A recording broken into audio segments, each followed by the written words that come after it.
Season 13, Episode 1 of the Ubuntu podcast. It's Tuesday the 24th of March. I'm Alan Pope, and with me this week is Martin. Hello Martin, how are you? Hello, I'm very well. It's good to be back talking with you again. Yes, isn't it just? And Mark. Hello Mark, how are you? Hello, long time no speak. Yes, I would have said that to Martin, but I spoke to him just like earlier on today, so it doesn't work, does it? This is Season 1 of our 13th episode. We're back again. We're going to do another one of these. Season 1 of our 13th episode. This week, we've got community news and events. We've got the news headlines, and we'll kick off with a little bit of what we've been up to recently. So, anyone want to kick that off? Anyone done anything, minor or major, anything at all? Oh, I had a baby. You had a baby? Yeah. So that's basically been my year so far. Nothing else has happened. You had a baby, nothing happened. Well, lots of things have happened, but they've pretty much all revolved around baby. I believe this period is called baby fog. Right, yes. Yes, people tell me, I don't really remember much about that. But yeah, things are happening quickly and time is disappearing and she's getting bigger and happier and grumpier and, all of those things. It's delightful. All the emotions are developing. Are you getting sleep? Oh, yeah, plenty of sleep. She's getting variable amounts of sleep. We're getting a fairly consistent amount of sleep. Excellent. It's not going too badly from that point of view. She's started teething, but she's only grumpy during the day at the moment. So just lots of slobber and other such nice baby things. Oh, I remember those days. I loved all that time, and it was fab. I've seen you and your family twice since your daughter was born, and it's been delightful. Even though I upset her horribly, she didn't like my fat face at all. When I saw you last, she was quite upset. I think your laugh startled her mainly. Yes, it could have been that. To be fair, she wasn't super pleased with me either. So. Maybe it's glasses. Is that what it is? I don't know. Sometimes she's very good with people, and sometimes she's very not good with people. Very discerning young lady. Yes, it seems.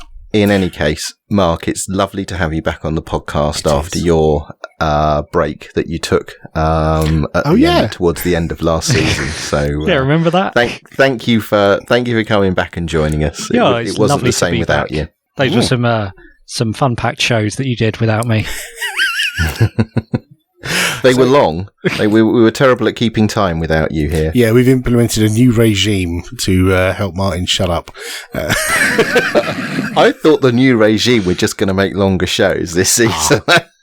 Now, maybe you weren't in the meeting where we organised this. Did I miss this production meeting? Yes. Shall we get on with it? Let's. Go on then.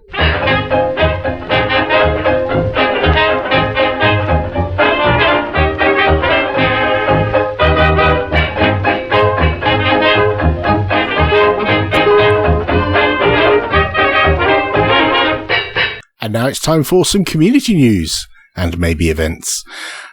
First up, Martin, what have you got? Just very recently, the Ubuntu team have held their wallpaper contest for their Focal Fossa release, which will be the next LTS released in April. So this is tradition, isn't it, to have a contest for wallpapers that ship with your distro? It is for some flavours and not others. So some flavours do this and others elect their, favourites. They don't have community votes. They have community contributions, but they don't have votes. So Ubuntu Mate is in that category. We pick from, pick what people submit in the forums. But they've had a proper competition, and that actually closed on the 13th of March, and any day now they will be announcing the winners. So the big reveal. The big reveal of the winning entries. So by the time you listen to this, you might be able to find out who won. Quite probably. We'll have a link in the show notes to their contest announcement, and I imagine if you go there, you will see the winning entries in due course. Excellent. Awesome. Related. Yes. Mark. In other wallpaper contest news, Ubuntu Studio, the Ubuntu flavor for content creators, has announced its wallpaper contest winners for 2004 LTS. And yes, there's some nice. I hadn't actually seen. There's quite a clever Ubuntu Studio logo, which I've not seen before, where the sort of joining up of the N of Ubuntu and the T of Studio, which is quite pleasing to the eye. But yeah, they're mostly sort of nice, nicely taken and edited photographs, because that's, Ubuntu Studio is all about making nice media. But then there's also sort of more brandy ones as well, which are quite nice mix there. They are quite pretty, aren't they? I did some work on the installer for Ubuntu that most of the flavors share, Ubiquity, the installer. And I did the review of the merge proposal from Eric for Ubuntu Studio. And I have to say, their slideshow is rather gorgeous for their installer. I did comment at how pretty it was. Yeah. Excellent. So which is I guess that means they're all in the archive. So it doesn't matter which flavor you install. If you choose to install 2004, you could grab all the wallpapers for all of them. I suppose so. I haven't looked at how they deliver the wallpapers in packages for the other flavors, but it should be entirely possible. Maybe we should, I'll tell you what, listener request, somebody figure out how you install the latest wallpapers from all the different flavors. Write in and let us know, and we can share that as a wallpaper love, maybe. That feels like something you should know. Well, it really does. I'm struggling keeping all the information in my head about 2 of the flavors, so I can't be responsible for the other 6 as well. Okay, that's fair. That's fair. Speaking of you, next up in the community news, serial gallivanter Martin Wimpress has announced the Focal Fossa mascot, Felicity. I think this should be ex-gallivanter, given the current situation. Yes, true. Yeah. Yes, so we worked with the design team, and the new Focal mascot is out. You probably saw this on such websites as OMG Ubuntu. But we did the initial reveal on the Ubuntu discourse. And on the Ubuntu discourse, which is the link you'll find in the show notes, you can download all of the assets that the design team created. So you've got the background images, the SVGs of the mascot, the different compositions of the wallpapers from 1080p all the way through to 8K. So everything you need as an enthusiast to go away and make your own remix. Oh, nice. And boy, oh boy, did people make their own remixes. Yes. There's some really nice ones in there where they've taken, the head of the... I keep wanting to say cat, but it's a fossa. So yeah. A fusa, I think it's supposed to be pronounced. I'm reliably informed by my daughter, who is a one-time Madagascar cartoon fan. Okay. People have been remixing that. It's brilliant. I mean, it doesn't mean that any of them will feature on the CD, but it's on lovely the CD. I know. I realised that as soon as I said it. All right, Grandad. And also interesting. It's been a bit controversial, this new mascot. Would you not say? I think it's a bit like Marmite. Is that a fair thing to say? I think some people love it, some people don't. It tends to revolve around one defining characteristic of Felicity. Felicity is a name that the community started to attribute to our mascot, which I don't think has happened before, but I just decided to run with it. But it's because she's the focal fossa, to illustrate her focus, there are some dots protruding from her eyes, which I think are freaking lasers, right? It's super cool lasers. And some of these community respins of the wallpaper remove those dots. Okay. As is their desire. In more wallpaper news, there's something else that's happened for the wallpapers. Yeah, there's been a World Cup of Ubuntu desktops. So who was responsible for this? Yeah, that was my idea. Sorry. So what was this? Just explain what you did. So I think the Americans call it a bracket. Which is the thing where you have multiple entrants going through heats into quarterfinals, semifinals. Apparently, that's called a bracket. I did not know that. Not parentheses. I've just learned. No. And we decided to do Twitter polls for which was the best wallpaper and pitching one against another. And it turns out everyone's favourite wallpaper, well, not everyone, because obviously about 50% of each of them voted for something else. But yeah, the Hardy Heron won, which I found interesting because usually you find people vote for whatever's the most recent one they like. But there seemed to be a lot of nostalgia for the Hardy Heron wallpaper. And there were, some good thousands of people voting on this thing. It was just a bit of fun to lighten the mood and, choose a wallpaper from the last 15 years that people liked. And, Hardy Heron won. So the plan is we're going to ship that in the distro as one of the wallpapers in the wallpaper set. Nice. Oh, cool. So it wasn't just for fun. The winner actually won something, which is the first time reappearance in the wallpaper selection. Well, technically, no. Technically. Go on then. Technically, actually, I think you'll find on one occasion the same wallpaper featured 2 releases in a row. So technically, that wallpaper was in twice. Yeah, you know far too much about the... I do know far too much about the wallpapers. I have a big folder full of wallpapers now. Can we move off the subject of wallpapers, Mark? Can we? Is it still called warty.jpg? Yes. It's not ping now, but yes. Yes. Yes. Wasn't there at a point where it was... Isn't it called warty something? And it was .png, but it was actually a JPEG. The file name doesn't represent what the actual file inside was. It's always been .png, but at times it has been a JPEG that's actually been under that file name. Good eye. Brilliant. Why not? Good old Linux. Mark, save us from this. Rhys Davies has written about building your own computing cluster with some Raspberry Pis and micro Kates, and a few reasons that you might want to do this.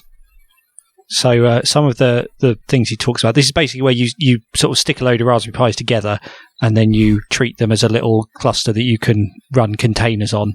And he gave some examples for like content creators where you might be doing stuff like photo processing or video rendering, where you might want to be able to sort of queue up some jobs that run in parallel rather than tying up your main machine doing something like whatever you do to photos.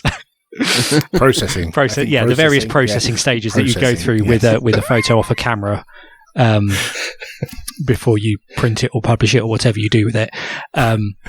So it might not be as quick for each photo or each video as if you did it on your big editing machine, but it means that you can sort of offload a queue of stuff to this cluster that sits nicely on your desk and looks quite cool because it's a tower of Raspberry Pis in a nice sort of structure, and then leaves your main machine free to do other things.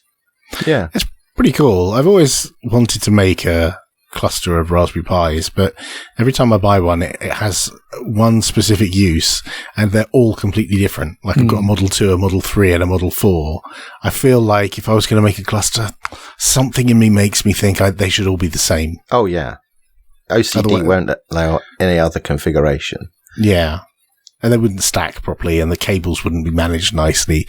But I guess what he's written about for the Raspberry Pi, you could just as easily do with, I don't know, a bunch of old laptops or a bunch of laptops, ThinkPads, x86 machines. Yeah.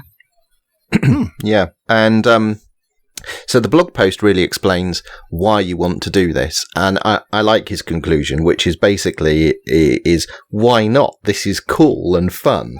And he's got a stack of 4 Raspberry Pis with some very tidy cable management, I have to say. I utterly approved. Very neat and sort of nice red braided cable. So worth looking for the photos alone. But this is sort of the explanation of why would you do this. But there is an accompanying tutorial that he links to at the top of this, which is if you just want to recreate what he's made, it's a full tutorial how to create a full cluster of Raspberry Pis running Kubernetes. Oh, nice. Yeah. Yeah, interesting warning in that tutorial. Do not handle nuts over a dark carpet. Well, I think we've all fallen into that trap. Yeah. Moving on. Recently, Daniel Foray from the Elementary team ran a crowdfunding campaign for an in-person App Center development sprint. And they were successful in that they got more than the funds that they asked for. So they were asking for £8,000. I guess it's some other round number. $10,000 is that, do you think? Is it 10K, was it? Yeah. Okay. And they got £16,000, so 190% of what they asked for, over 600 backers.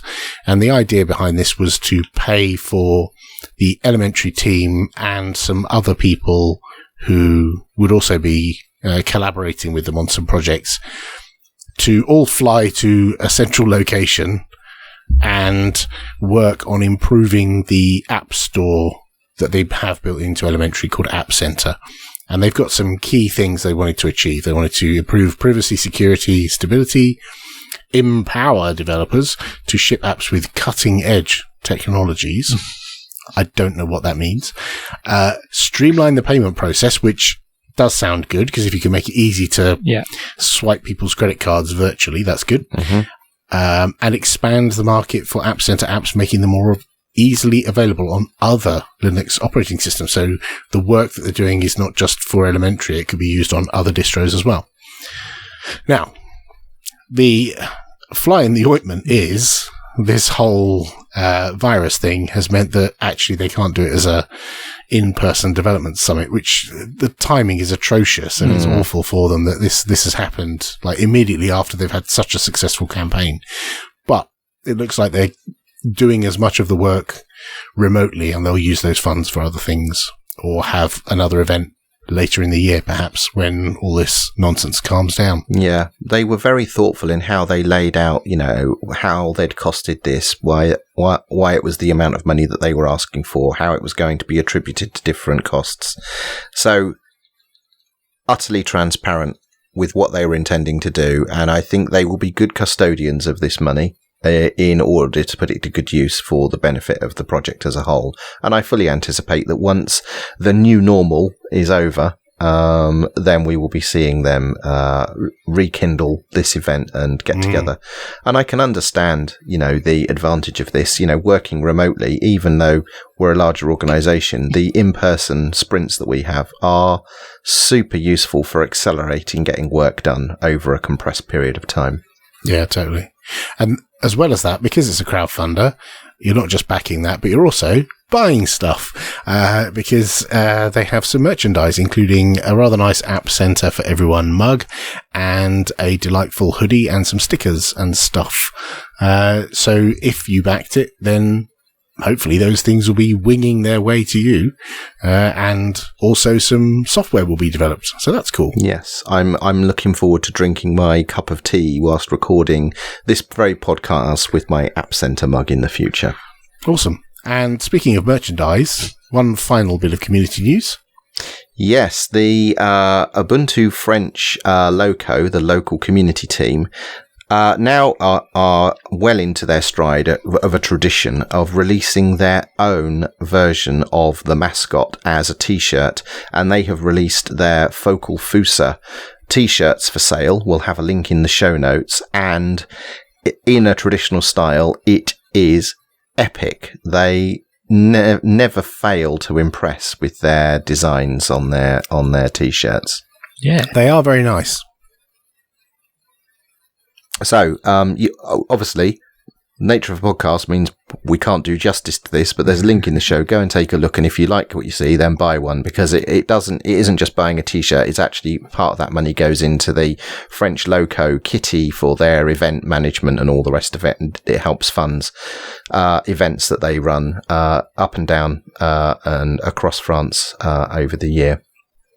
I find it interesting that the mascot that they've created for their t-shirt has a bit of a similarity to one of the rejected designs that we had for the official mascot for Ubuntu. And I wonder if we'd have chosen that one, whether that would have been more popular for the official mascot. Who knows? We will never know. We will never know. Only you and I will ever know what those other mascots, those prototype mascots, will have looked like. Well, and the guy who made them. and Wayne, the designer, of course, who did them, yes. Yeah, blame Martin. Finally, we have one one event which is sadly not happening, and that is Fostalk Live. Unfortunately, due to current events, stay indoors, Fostalk Live will not be happening this year, maybe next year. There's an announcement on the website. We'll put a link to it. For all those people who are suggesting just make it a virtual event, there's an explanation on there. Joe, who organises the event, has said he doesn't want to do it. It's not what the event is about, and it will lose the spirit of what the event really is. So you'll find out more over on the website. And that's the end of the community news.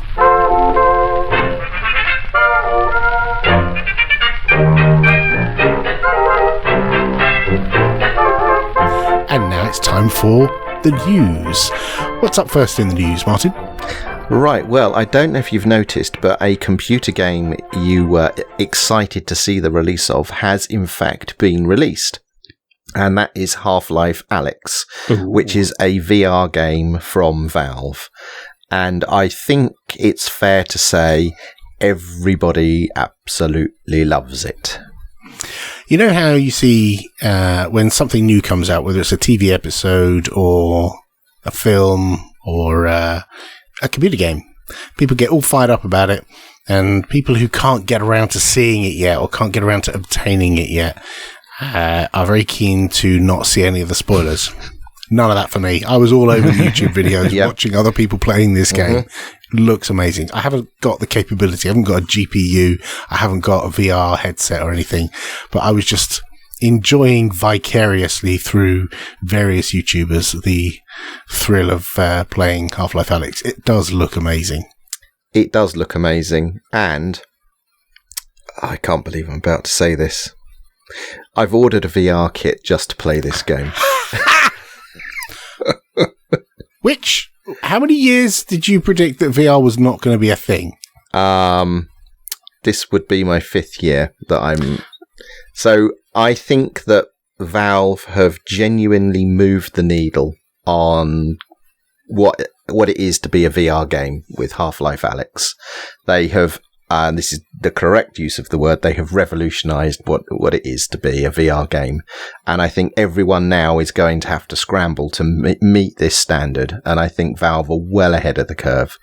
The cost of the equipment is still prohibitive for many, and I still think that's going to be an issue. That will change over time.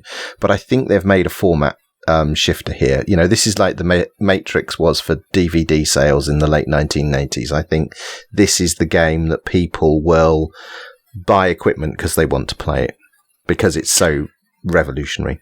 Yeah, I think some will. I mean, part of the problem is it's designed primarily for the Valve Index, which is tremendously expensive.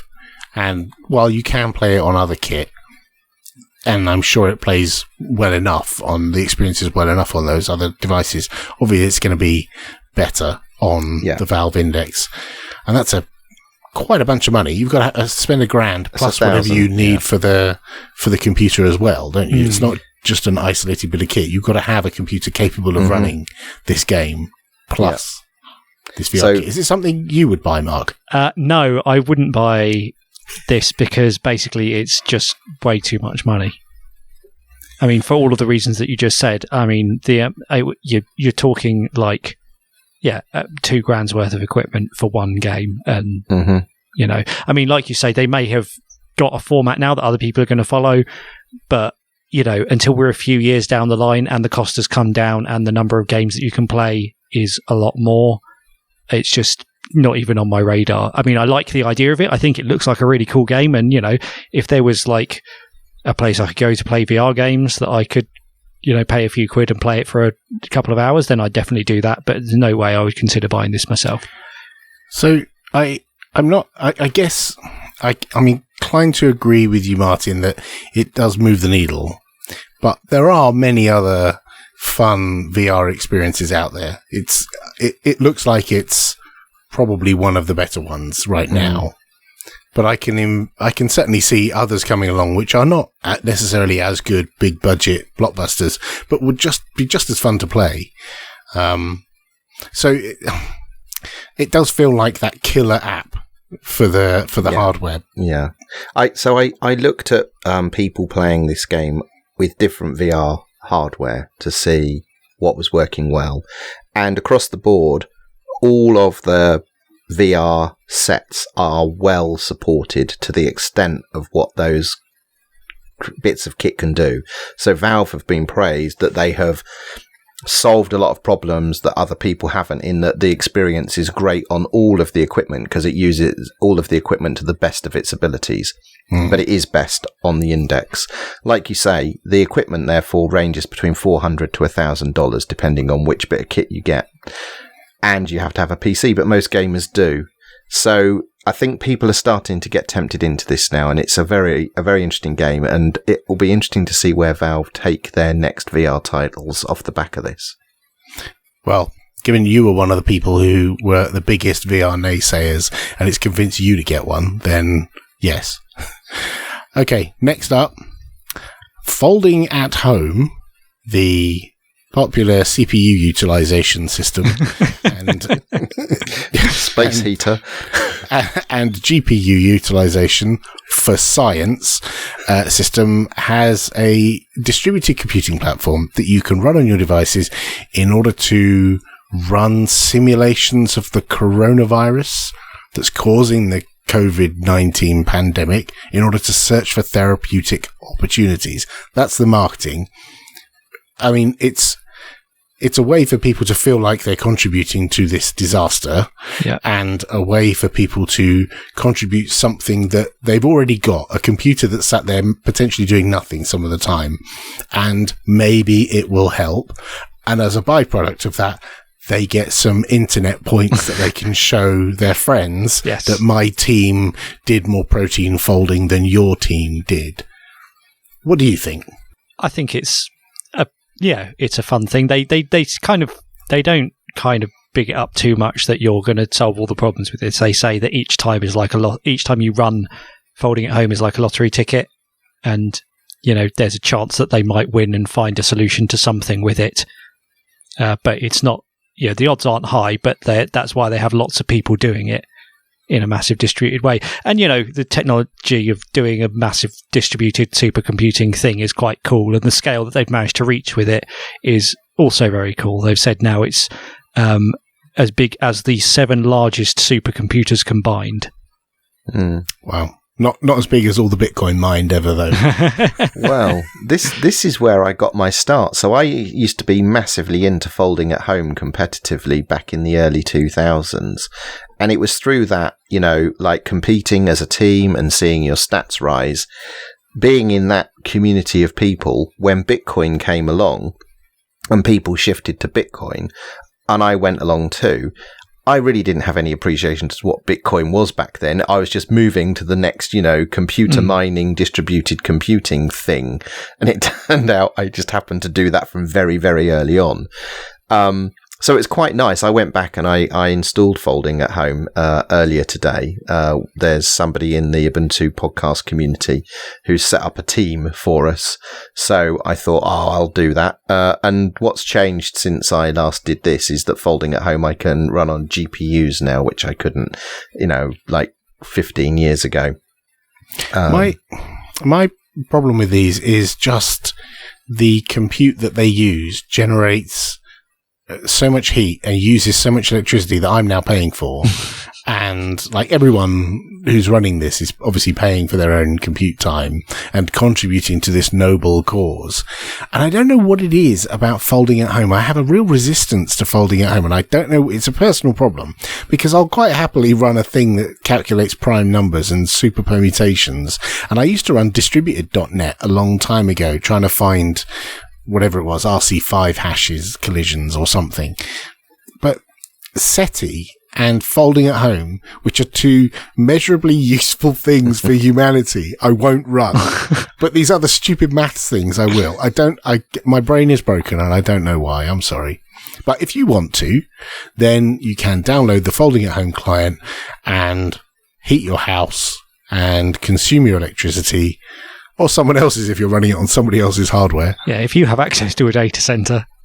Yeah, knock yourself out. Excellent. Okay, what's the last news, Mark?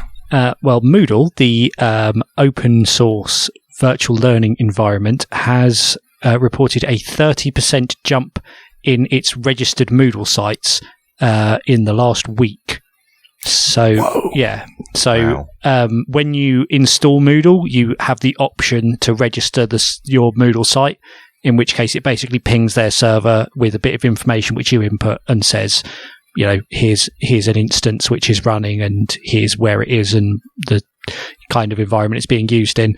And a week ago they had 100,000 registered sites all over the world, and now they have 130,000 registered sites.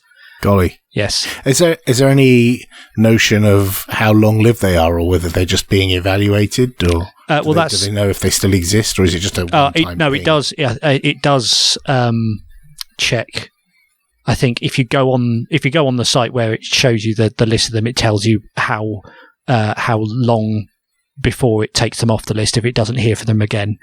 Okay. So it is organic. Yeah. It does go down as well as up. Yeah. Right. I think it might be like a few months.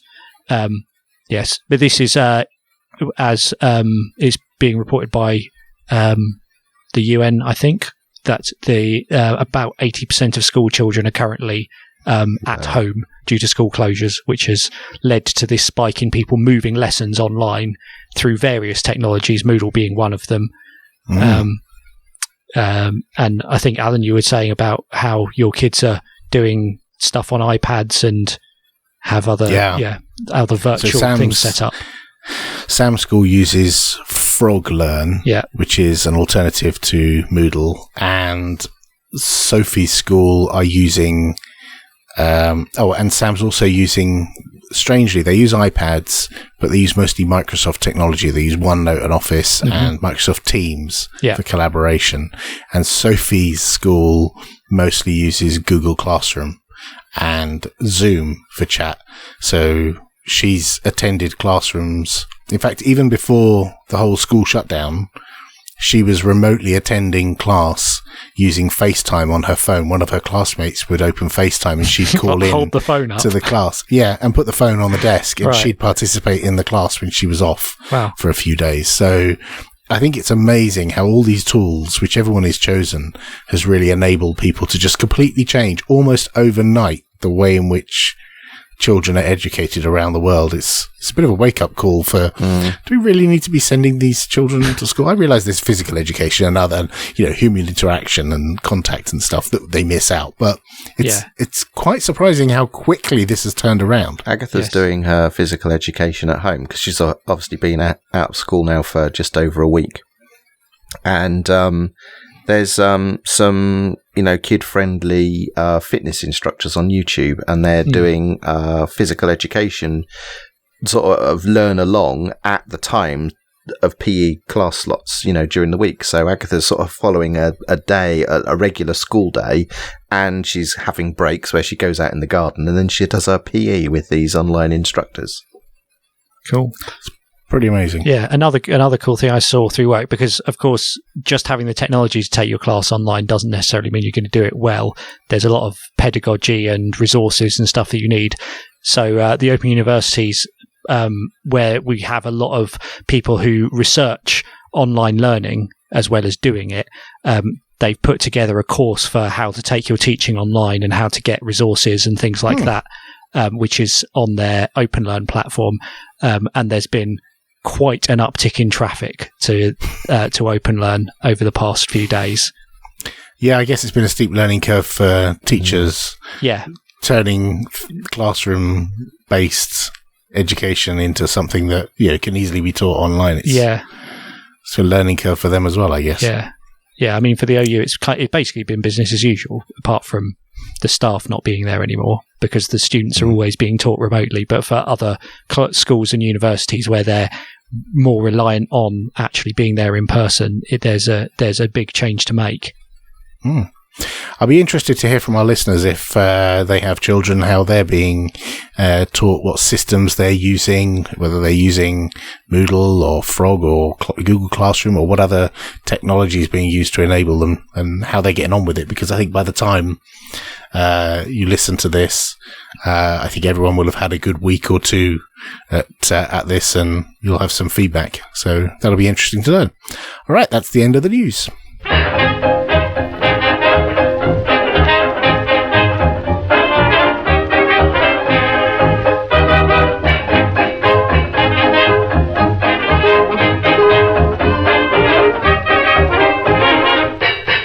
that's all for episode 1 from season 13. We made it to the end with no technical glitches whatsoever.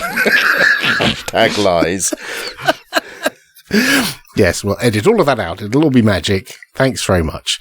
So next week we'll be back where we'll be discussing Mark's new Steam setup, and we'll have some command line love and some of your lovely feedback. Keep sending that in. Don't forget to join us in our Telegram channel, ubuntupodcast.org/telegram, and you can also follow us on Twitter, which is @ubuntupodcast. Thanks for listening, everyone. We'll see you all next time.